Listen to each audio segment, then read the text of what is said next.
প্রতি ইঞ্চি মাটিকে আমরা নিরাপদ রাখবো ইনশাআল্লাহ। এই পবিত্র ভূমিকে আমরা তখনই কোন সন্ত্রাসীদের হাতে ছেড়ে দিতে পারি না। এই পবিত্র মাটিকে আমরা কখনই কোন লুটেরা চাঁদাবাজের হাতে ছেড়ে দিতে পারি না।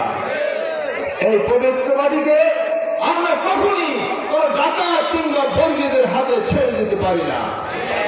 আমি অঙ্গীকার করছি, আল্লাহ রাব্বুল আলামিন যদি আমাকে আগামী নির্বাচনের মাধ্যমে এই জনপদের মানুষের দায়িত্ব অর্পণ করে, তাহলে রাজনীতির কারণে কোন ব্যক্তিকে, কোন দলকে আর নির্যাতন করতে দেওয়া হবে না।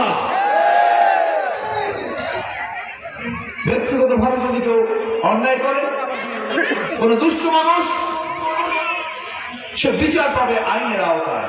কিন্তু কেবলমাত্র একটি রাজনীতি করার অপরাধে, রাজনীতি করার কারণে সে বাড়ি ছাড়া হবে, ঘর ছাড়া হবে, ব্যবসা বাণিজ্য হারাবে, দেশান্তরে হবে।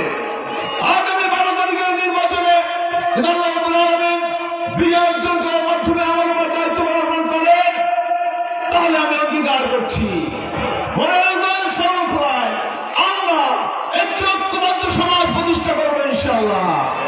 আমরা আত্মীয়তার বন্ধন নিয়ে একে অপরের সৌহার্দ্যের সাথে বসবাস করবো ইনশাআল্লাহ। এই মাটিতে আমি আব্দুল আলী এবং আমার পরিবারের সন্তানেরা, আমার পরিবার যতটুকু নিরাপদ থাকবে, আমি কথা দিচ্ছি, আপনারা, আমরা সকল রাজনৈতিক দলের নেতা কর্মীরা এবং দল মত নির্বিশেষে, নারী পুরুষ জাতি ধর্ম নির্বিশেষে সকলেই সমান নিরাপত্তা পাবো ইনশাআল্লাহ। সবাই আমি আরো বলতে চাই, বিগত 16 বছর আমরা ছিলাম নির্যাতিত, বাংলাদেশ জামাত ইসলামী নেতা কর্মীরা নির্যাতিত ছিল এবং আমাদের সাথে বন্ধু সংগঠন জাতীয়তাবাদী দলের বন্ধুরাও নির্যাতিত ছিল। আমরা ভবিষ্যতে বাংলাদেশে একটি সুন্দর সমাজ এবং রাষ্ট্র কাঠামো প্রতিষ্ঠা করতে চাই।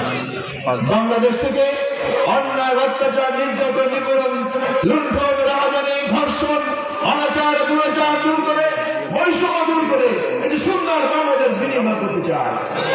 এবং এই সুন্দর বাংলাদেশ বিনির্মাণ করার জন্য উপযুক্ত মানুষ কারা, এটা এদেশের মানুষ বুঝতে তাদের আর কোন হিসাব নিকাশ করার প্রয়োজন আছে কি বলেন? কোন প্রয়োজন আছে? কারণ দীর্ঘদিন যারা বাংলাদেশ জামাত ইসলামীকে দেখেছে, 5 তারিখ